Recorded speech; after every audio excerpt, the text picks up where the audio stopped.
When it comes to the sport cricket, Indians are absolutely crazy.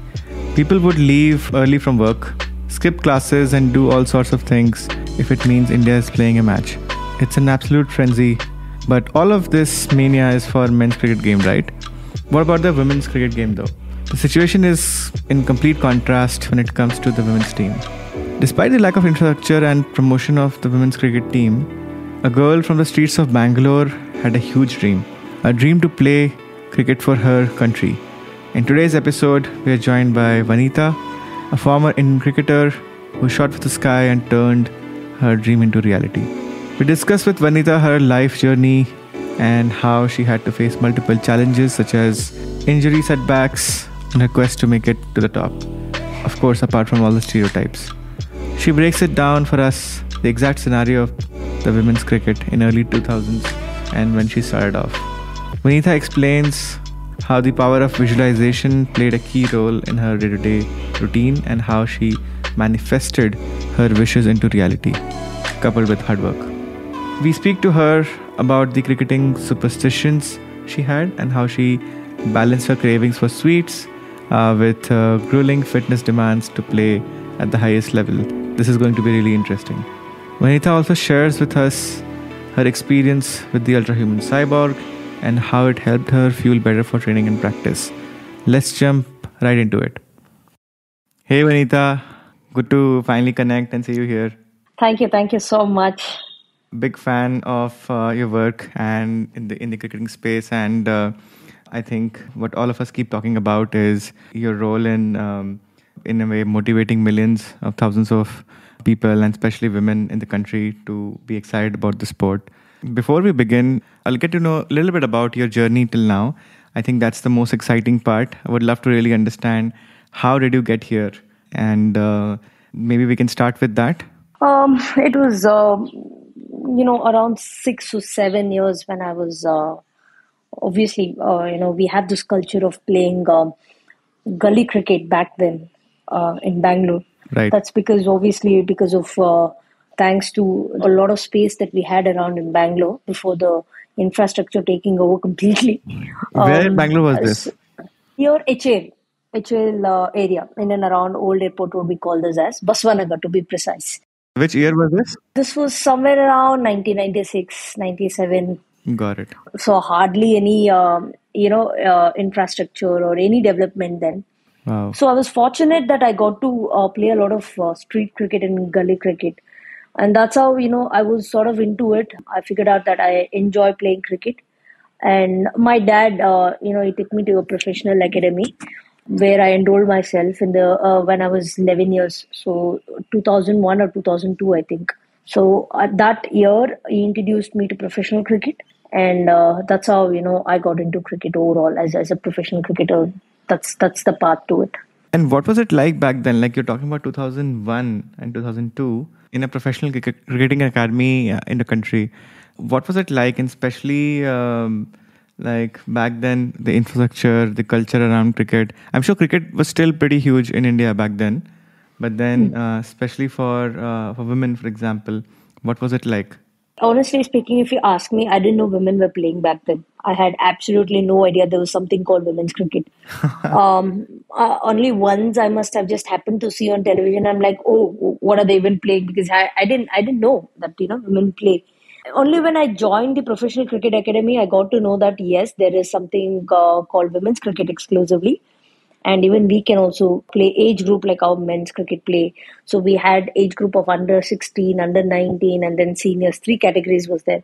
So the very first year itself, obviously there was no much competition back then. But then, there was something different in me that they saw. Although I was just 6 months old since I joined cricket. And I was picked for the state team immediately, under 16 state team. So say about 5-6 months of joining cricket, and then I'm getting to play state cricket, where I had absolutely no idea about the rules or, how, whatever it is. I didn't know they used to play even on a turf wicket. That was the first time. Wow. We all used to practice on matting. And that is the first time I'm going on a tournament and I see a turf wicket there. And I'm bowling. I'm telling you, trust me, I didn't know how to even land on the turf wicket with we used to use the stud back then. It was not even a rubber stud exactly, but it was a stud. So, to grip on that surface on a turf wicket is something which I was like, whoa, what are we even playing? I didn't know the professional cricket is played like this. We, all of us are like, used to playing on matting and, those mud grounds, hardly seen any grass or any such thing. And then you get to see that, okay, fine.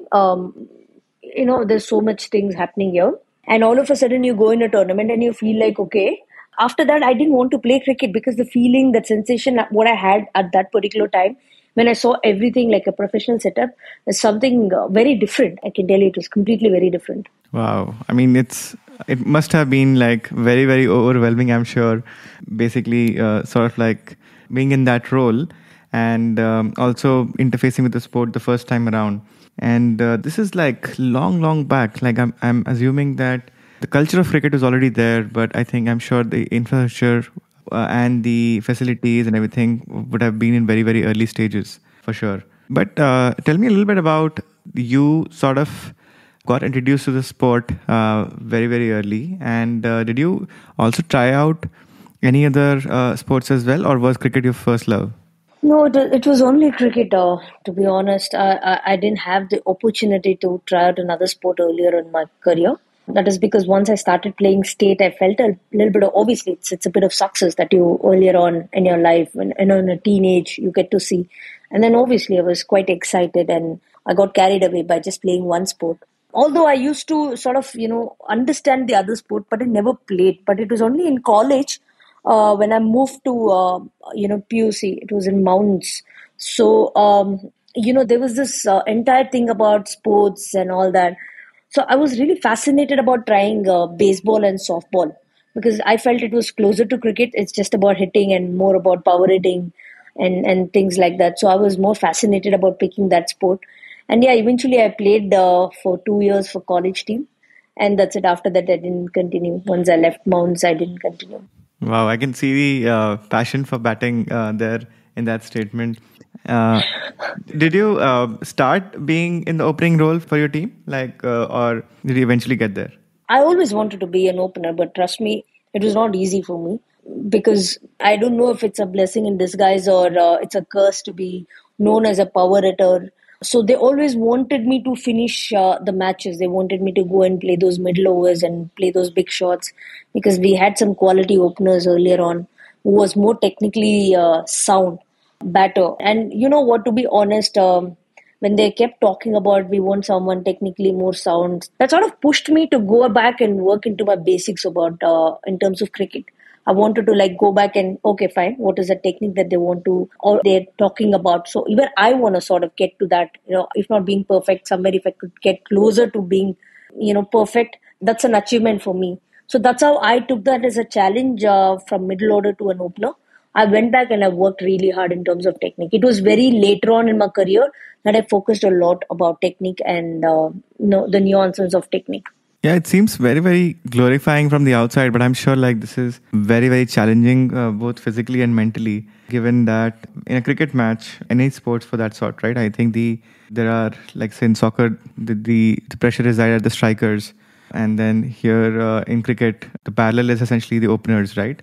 You set Yeah. the momentum of the game. Most of the people essentially are, in a way, their you can say mindset towards the match depends on how you perform, essentially, right? Um, Yeah. and so that would have been amazing. You can say physical and mental conditioning. Tell us a little bit about the mental angle of this, because what I've heard is that you've practiced through various visualization techniques that you keep talking about. Would love to understand like how, for our folks who are listening, who are basically interested in sports themselves, what are some of the things that you tried to keep you calm?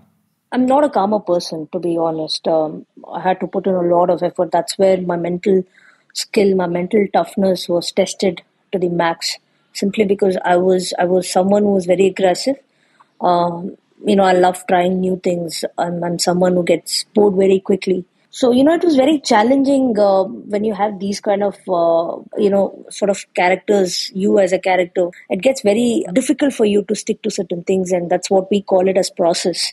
I was so fortunate that I came across a lot of people, who sort of who sort of insisted that I try some of the methods to get me focused and narrow down, the wider vision what I was having, and channelize my focus in terms of what I want to achieve. It started from 2013, I think. I started reading, I started getting into books. I started more spiritual books, not in terms of religious, but overall spiritual books. That sort of gave me an idea about how I need to channelize my mind, how I need to channelize my energy.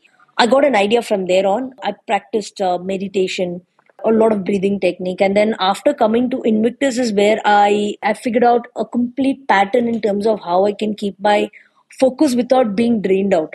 Earlier, when I used to try out all those methods, it was more draining out. But then my focus about, like I said, it was all about channelizing. I used to always focus about channelizing my energies and focus. Right. So all of these things helped me in terms of visualization. Yes, it's a biggest tool that a cricketer can have, because we all insist and talk about a visualization. It's the biggest power one can possess, I'm telling you. That is because it's not easy to foresee before you could do anything. And if you could just do that the next day, it was an achievement for us. That's the feeling we used to get. Like if for example, I used to visualize cover drive, just before going into sleep, and then next day I would play a perfect cover drive like I visualized. So, these are the things over a period we trained not to over visualize and not to do under visualize also. So we had to draw a line, probably, a mark where you're not overdoing, you're not underdoing it. So over a period, it becomes training, and through breathing and some of the eye drills, the last 3-4 years, it made a massive difference for me. It become more natural than trying to consciously put something across into my system. Right. So sort of like finding the balance with visualization is also important, because it takes a lot of energy, is what you're basically saying. Yeah. And so you would do it right before the match days, maybe leading up to tournament. I would say I would do it just before going into bed, because it just plays through my mind. And when I'm sitting in the dressing room for maybe a minute or two, that's about it. Like I said, it takes a lot of mental energy. It drains you out very quickly. That's a great input for all the listeners out there interested in sports. This is a must try for sure. What would you do before the match, just right before the match? There are a few things that we know from, let's say, for example, people used to say that Sachin used to listen to Dire Straits for he used to step out to bat, and specifically Sultans of Swing, right? So what was that ritual for you? It's a very strange thing, but I wouldn't talk to anyone before going into bed, right before going into bed. That is simply because, like I said, for me, it was all about channelizing my energies. Talking also used to drain me out before matches. So I would avoid conversation before, by my batting particularly. And also had some of the routines like just before going into the match in the room, just before heading into the ground. I would start my day with some meditation, breathing exercise, and then visualization. And over a period, I developed some hand-eye drills. And when my body is extremely sore or stiff, I would do some yoga stretches and then head to the match. So these were my constant routines over the last 7-8 years. I ensured that I kept doing this day in and out to have the same routine before heading into the match. Super cool. Some of these are really interesting, I think, not just for from a physical performance perspective, but also the lesson for me at least is that, and I think you mentioned that subliminally, that you have to start practicing some stuff, like for example breathing, form your ritual, and then eventually it becomes muscle memory for you. Your body starts understanding how to sort of like behave when you give it natural cues. So that's really cool and really interesting. That's largely on the mental part, and I'm assuming like being an opener, the mental part and the physical part would have both been equally challenging, and balancing both would actually be quite a priority. Tell us a little bit about the physicality of the sport as well. Like how do on the physical performance side, what were some of the key learnings that you had in your career, and especially during injuries, right? Because probably that's one of the topics where many athletes struggle to figure out what's the best way to handle an injury, get out of it, recover from it, and then avoid it. It's really hard to sometimes avoid an injury, but how do you actually mentally and physically deal with an injury? Oh, it's not easy. Injuries just drain you out more than physically. It's the mental it's more mentally draining. That's because day in and out you have to do. You're not sure how well you'll recover. You're not sure how quickly you'll get back, especially if you're missing out on matches. Someone who missed out World Cup because of injury. So that I know the feel. I know the pain of missing a big event like an ICC event, World Cup, representing your country, and you get to miss all that. It is something which will drain you off completely.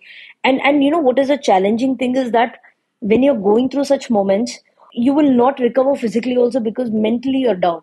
So that's when the first few injuries of mine earlier on in my career was taking more longer time than the last few injuries that I had, was simply because I sort of figured out that through physical ability, or rather through mentally, I could just channelize my physical recovery. So that's where I started focusing more, being more optimistic, being more positive, and my body language, and going to rehab every day with a smile on my face, and then being hopeful that I would get back to the cricket field, and then continue to do what I've always done.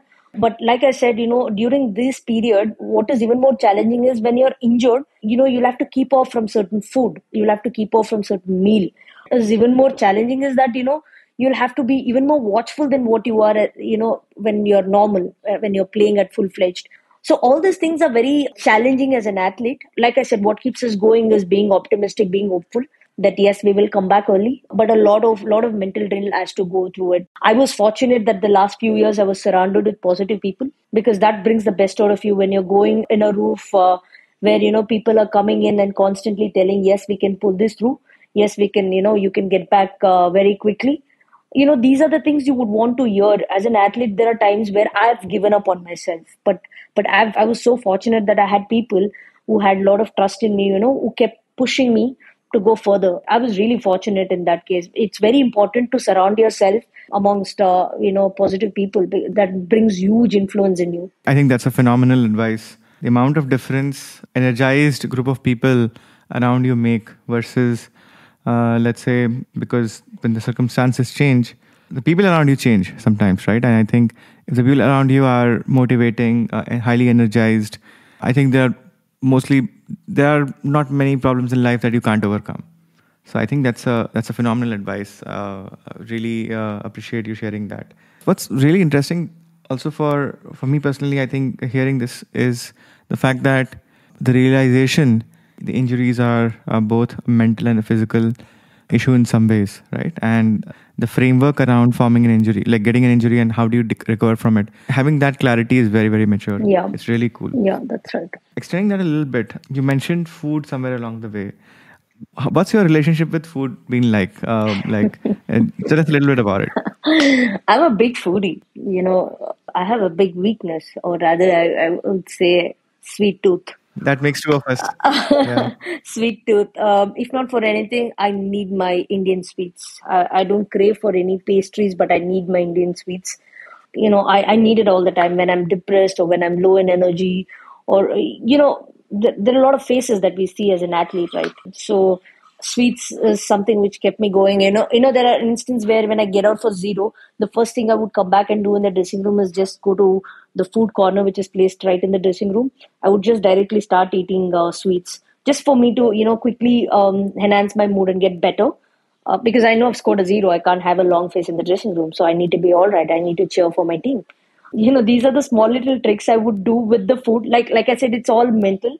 But yeah, through food, through some of the physical moments, I used to get better mentally also. So food was my big go-to for anything. Like if I feel sad, or if I feel low, if I'm happy, everything for me is food, obviously. When you're a foodie, and especially like I said, when you're sad, like especially injury time, there's a lot that you want to quickly change over your mood. But that's also another challenging thing, is that you're not in a normal phase, so you will have to avoid eating all that. Oh, that becomes really challenging. That's where I feel, for me as an athlete, was very, very challenging to refrain from some of the foods, and then still try and be positive, try and be in a good mood, was something which was very challenging for me. So over a period, I figured out that okay, I could do it through watching movies and things like that. But still, for me, end of the day, how I feel satisfied is just going back to food. So nothing can replace food. I completely resonate with that. I can totally feel your pain on that front. Yeah. Uh, Being a fellow Bangalorean, okay, I wanted to ask this: what were some of your favorite like places to eat in Bangalore? I'm still taking notes. Earlier there was a restaurant called SLV. Now it's shut down. So Benne Dosa is something which I was very fond of. Over last few Right. years, I've started eating ragi dosa.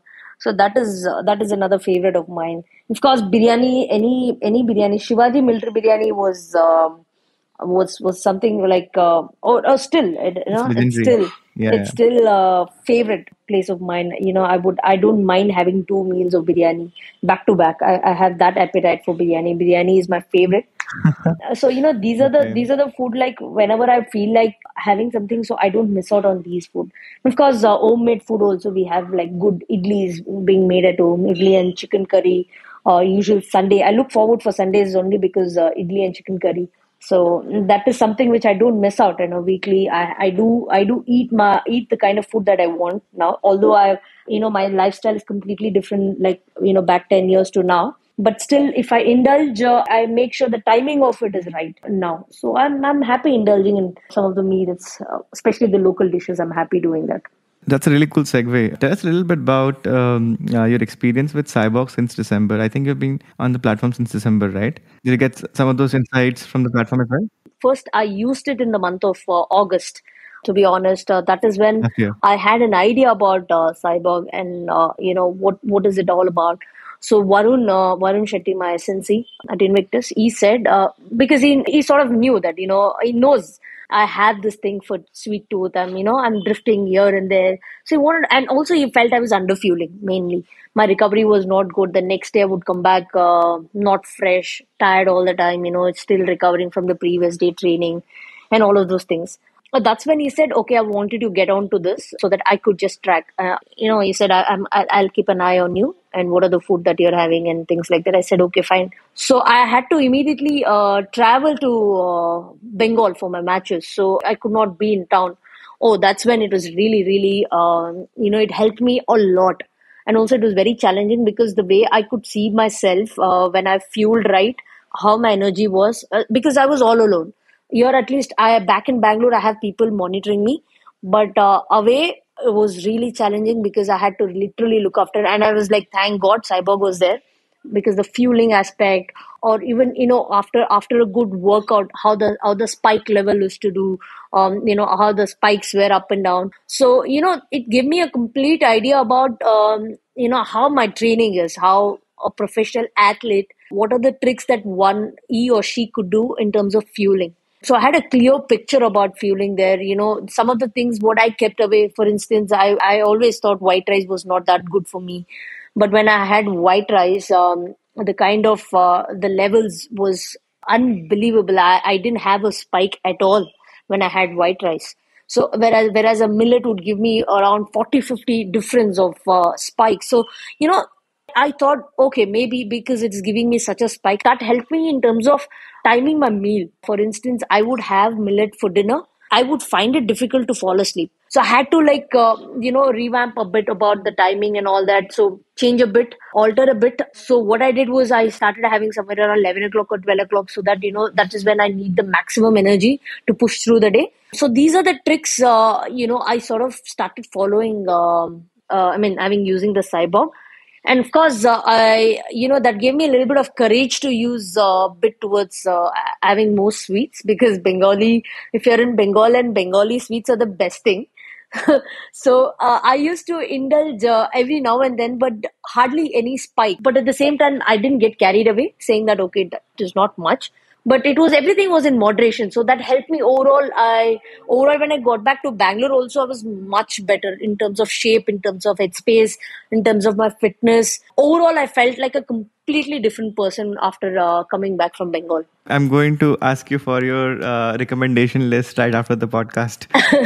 You seem to have a really fun food recommendation list. I love a lot of these joints and foods that you mentioned. I think big fan myself as well. Oh, lovely. But yeah, I think it's fascinating, right? I Yeah. mean, the world of food. But I think at the same time, I think the learning for me also has been the fact that what's conventionally qualified as healthy food or unhealthy food is very, very context dependent. Yeah. Like the most fundamental doubt that people have in terms of, let's say, sugars, let's take an example, is how processed sugar is different from non-processed sugar, like sugar in jaggery. Yeah. Right? Yeah. And I've come across like numerous cases, including one of myself, where I used to think for a long, long time that, oh, jaggery is all cool. White sugar is the real reason, real problem. Yeah. Why like people are, I mean, it's a real devil, right? But what I realized is that the difference is really minuscule from a glycemic index perspective. That's true. That's true. If you have to moderate both. Yeah. And same thing goes with millets. And like one of the most favorite food for me would be like the North Karnataka thali, which had a lot of you can say jawar and different types of fibrous vegetables and stuff. That's I still love it, but the fact that I now understand how much to eat, yeah. because some of these, meals are buffets, so you can really, it's a slippery slope. Yeah. So I think the finding the right balance almost always becomes, I think, is probably the right way for your own body, because what's conventionally called as healthy and what's not healthy, probably there is a huge gap when it comes to your own human biology. That's what we've understood with using the cyborg. Even if I indulge in a meal or two, I'm okay. But overall, I don't know about overall fitness. But yes, in terms of mentally, I'm in a much better space because I'm getting to eat everything in moderation now, and at least some device which is in me and inside my body is giving a proper data rather than just going vaguely by what we read and what we hear. Something related to me is showing the exact data, so that maybe that is why the headspace is also better ever since I've got into cyborg, to be honest. That's really cool. I think that's a great way to you can articulate this. So moving on, I think what we know is that you're looking at a new chapter in your life now, Yeah. right? And we'd love to really talk to our audience about it. Like, tell us about it. Like, what does the new phase of life look like for you? And how are you approaching this mentally, physically? What would be some of the goals that you can share with us? Some of the things that you would want to do over the next few years? Oh, the last 1 month, it was really difficult, in terms of how everything has just come to an end. But what is keeping me in a good space right now is the acceptance that yes, it's all over now. It's time for me to move on and then look forward. And that's when I become much more positive as a person now. And coming forward, I'll be sort of taking up roles more about coaching, mentoring, and of course, I myself will have to educate in terms of how I need to go about. So the next few years is all about reading and coaching. Of course, train myself the best that I could.